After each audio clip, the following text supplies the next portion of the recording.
Hello mga Mimas and Pipas! Another day, another voiceover na naman tayo for today's video. I-share ko nga po sa inyo mga Mimas and Pipas ang mga kaganapan at mga preparation ko papuntang Macau. Wow! Special thanks nga kay Juliet na friend ko at Mima ko na naging tulay para makapunta ako at makatungtong ng Macau. Thank you so much talaga Mima ko. So that day po ay dumating na kami sa Manila at dumiretso na nga kaming mag-check-in sa Pod Hotel.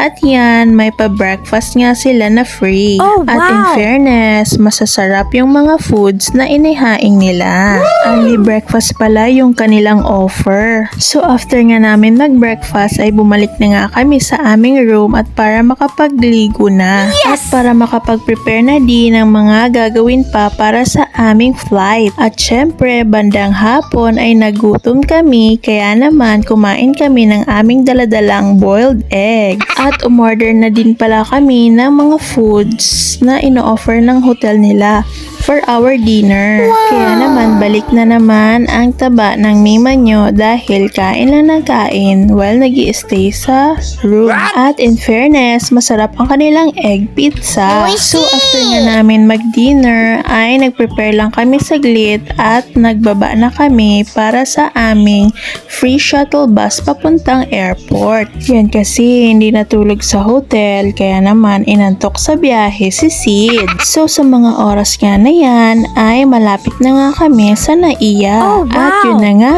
pagkatapos ng mga step-by-step process ay makakalipad na nga ang Mimachel nyo. Salamat naman at kahit madaling araw pa yan at 7 pa ang flight namin ay nakakawalang pagod nga talaga dahil nga tuloy na nga ang aming vacation. Thank you po talaga sa mga taong tinouch ni Lord para mapunta ako sa sitwasyon na ganito ngayon. Wow! Super happy din sa service ng Pod Hotel. So, hanggang dito na lang po. Salamat po sa inyong panonood. Bye! Yo!